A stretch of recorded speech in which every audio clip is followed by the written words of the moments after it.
Assalamualaikum warahmatullahi wabarakatuh. Di sini saya akan membuat peramalan menggunakan metode ARIMA di aplikasi Minitab. Ini ada data yang saya gunakan, ada 60 data.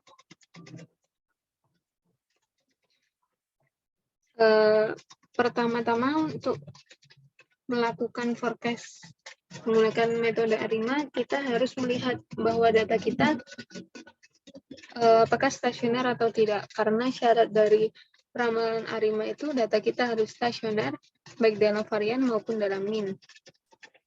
Jadi kita lihat dulu secara visualnya melalui plot time series-nya.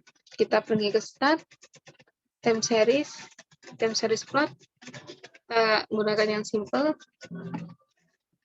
pilih data kita oke. Di sini terlihat bahwa data kita sepertinya, secara visual kita lihat sepertinya data kita sudah stasioner. Tapi kita bisa juga melihatnya melalui tes. Kita lihat melalui tabel box chart-nya. Kita pergi ke start, control chart, box chart, transformation. Kita pilih variabel yang akan kita gunakan. Variabel data kita, subgrupnya 1. Kita klik OK. Sini terlihat bahwa lower upper-nya belum didapatkan dan rounded value-nya 3,11. Padahal rounded value atau lambdanya itu dikatakan stasioner apabila berada di interval min 2 sampai 2. Jadi di data ini kita harus melakukan transformasi agar data kita stasioner dalam varian.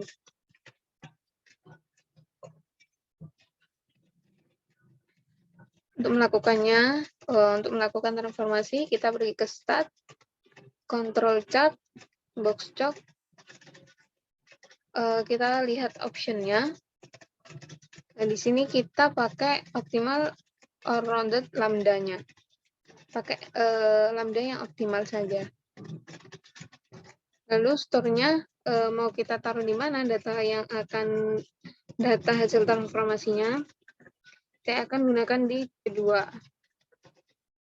Kita klik OK. Ini data tadi ya. Ini kita tulis transformasi. Itu kita lihat data transformasinya. Kita lihat box chart-nya.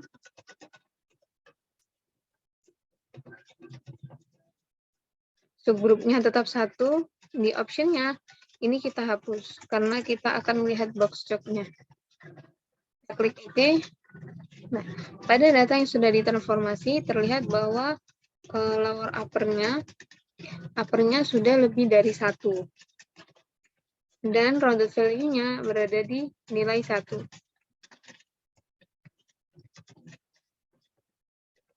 Jadi data kita sudah stasioner dalam varian. Setelah stasioner dalam varian, kita harus melihat apakah data kita stasioner dalam min. Untuk melihat kestasioner dalam min, kita melihatnya dari plot ACF. Kita pergi ke start, time series, auto correlation, data yang transformasi ya. Kita gunakan default lag-nya. Kita klik OK. Di sini keluar ACF-nya itu termasuk cut off. Cut off itu dikatakan cut off apabila leg pertama keluar dari garis. Karena sudah cut off, maka data kita sudah stasioner dalam min. Jadi tidak perlu kita gunakan differencing. Jika data kita tidak stasioner dalam min, maka kita harus melakukan differencing. Lalu, setelah melihat kestasioneran data, kita mengestimasi parameter setiap kita lakukan pendugaan model. Pendugaan model bisa dilihat dari plot ACF dan PACF. Kita pergi ke start, kita lihat yang time series, lalu ke yang PACF-nya.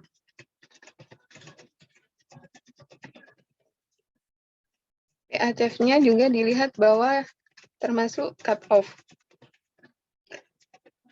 Karena ACF tadi, ACF dan PACF dikatakan cut off, maka bisa diduga modelnya adalah model ARIMA lengkap, yakni ARIMA 101. Tapi ini hanya pendugaan awal, jadi harus kita lihat parameter setiap modelnya. Apakah parameternya signifikan? Kita pergi ke, untuk melihatnya kita pergi ke start, lalu ke time series, ke ARIMA. Kita gunakan data, saya gunakan variabel awalnya ya. Ini model pertama yakni model AR atau model ARIMA 101. Ini 1, differencingnya karena kita tidak mendiferencing data, akan ditulis 0, moving average-nya 0, karena model awalnya yang kita estimasi adalah model AR. Storage-nya kita centang yang residual.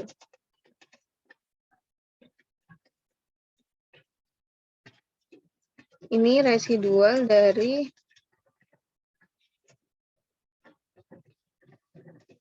model AR.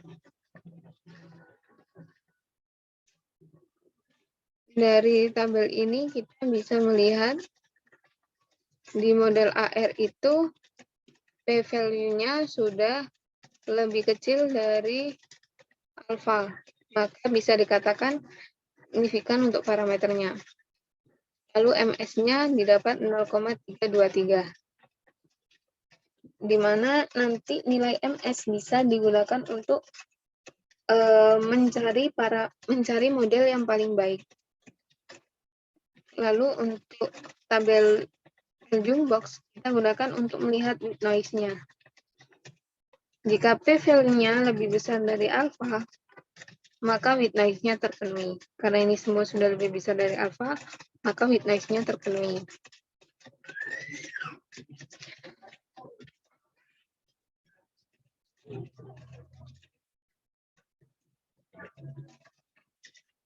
Lalu kita lihat dari nilai residual itu apakah berdistribusi normal. Kita pergi ke start, basic statistik, normality test. Kita mau melihat residualnya AR. Kita gunakan yang Kolmogorov. Nah, di sini bisa dilihat bahwa p-value-nya lebih besar dari alfa. Dan juga datanya itu cenderung mengikuti garis. Jadi bisa dikatakan bahwa residualnya berdistribusi normal. Lalu kita lihat yang residualnya MA. Kita melihat yang miliknya MA ke time series, ke ARIMA. Ini kita gunakan 0 karena kita mau melihat yang MA.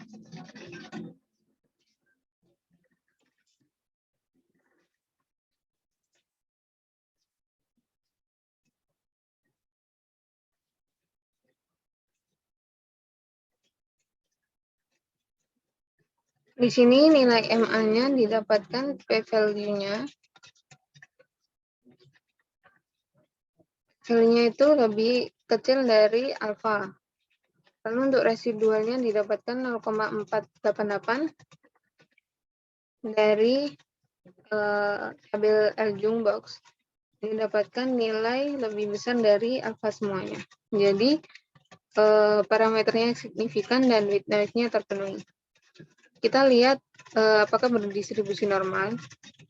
Basic statistik, normality test. Kita lihat yang residualnya MA. Sama, ternyata datanya berdistribusi normal. Residualnya berdistribusi normal.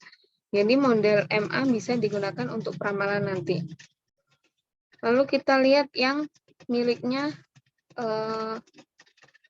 Arima lengkap. Ini Arima 101.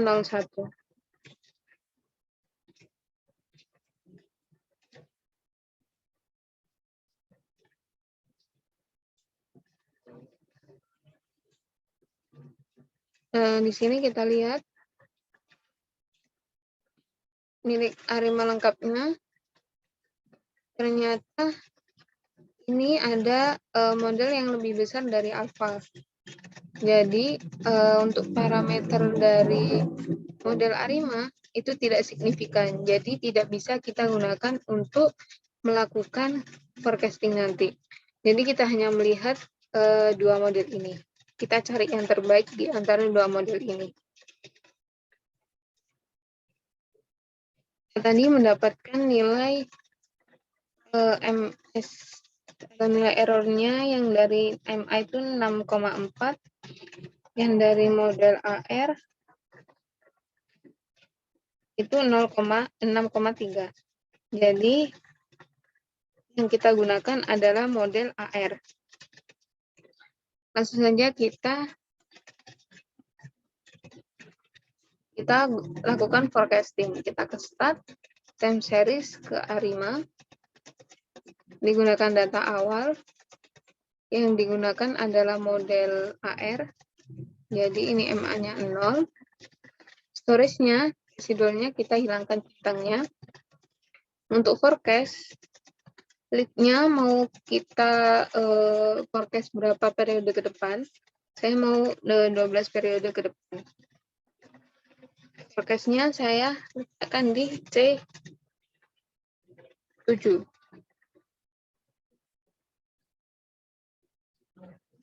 Jadi ini untuk forecast 12 bulan ke depan atau 1 tahun ke depan.